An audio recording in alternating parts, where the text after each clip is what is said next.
अनिल मिश्र की कविता है मेरे बाबा। यह कविता उनके काव्य संग्रह भूखे पेट की रात लंबी होगी में संकलित है। इस संकलन का प्रकाशन 2019 में हुआ था। मेरे बाबा कविता में अनिल मिश्र ने ग्रामीण परिवेश, फसलों के नाम, मौसम, खेती बाड़ी के काम, इन सब से मिला जुलाकर एक किसान व्यक्तित्व को अपने बाबा के रूप में प्रस्तुत करने का प्रयास किया है। यही इस कविता की सुंदरता है। मेरे बाबा। भिनौखे ही गूंजती है आज भी वो आवाज, उठो पट्ठो खेत में पानी लगाने का टाइम आ गया है। आंखों में नींद के डेरे से पर्दा हटाकर जबरन कोई जैसे आ जाएगा अंदर। कोई तारा जैसे उठेगा सिंहासन से अपने और पूरे आसमान में दहाड़ लगाएगा।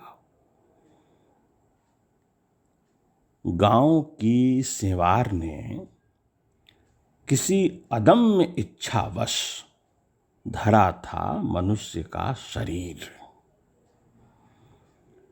गेहूं, चना, धान और सरसों के अलावा भरे रहते थे उनमें खर और पतवार। उनकी फुनगियों पर अक्सर टंगी रहती थी तड़के सुबह की ठंडी ठंडी ओस। वे जब चलते थे फसली संगीत बजता। हवा और मिट्टी ने उनसे दोस्ती कर ली थी।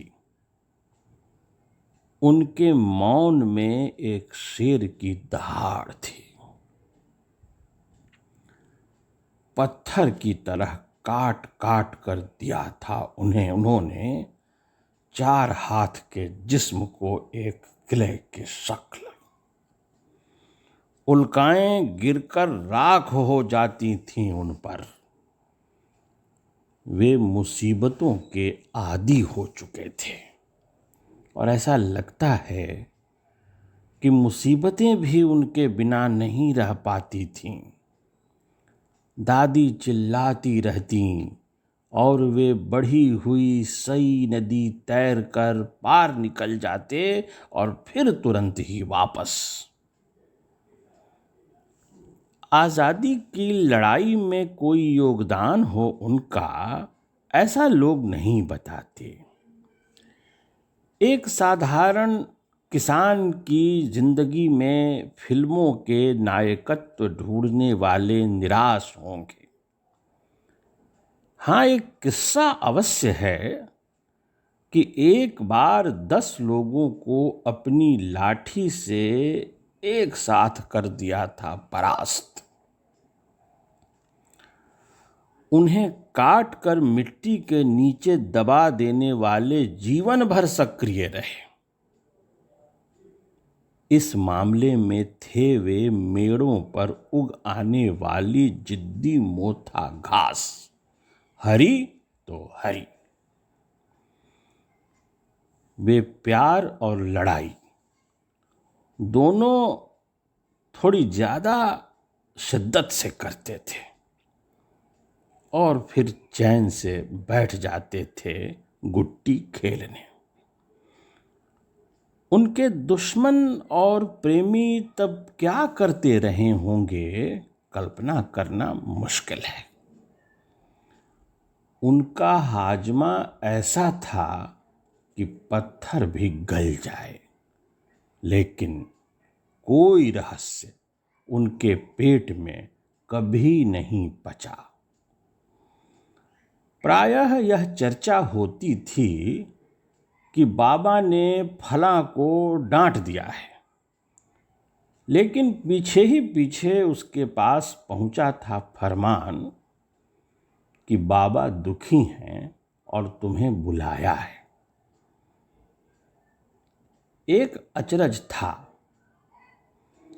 कि जो कभी भूडोल, महामारी, बाढ़ या तूफान से नहीं डरा, उसके दिए में कितना घी और तेल था कि पड़ी नहीं कभी जीने की लौ मध्यम। एक बार वे गहनों से इतने नाराज हुए कि उन्हें बेचकर रामपुर से कटहल खरीद लाए। पीठ का चाम तक खींच लेने वाली गरीबी के आगे कैसे बचा रहा उनका अप्रतिहत मन।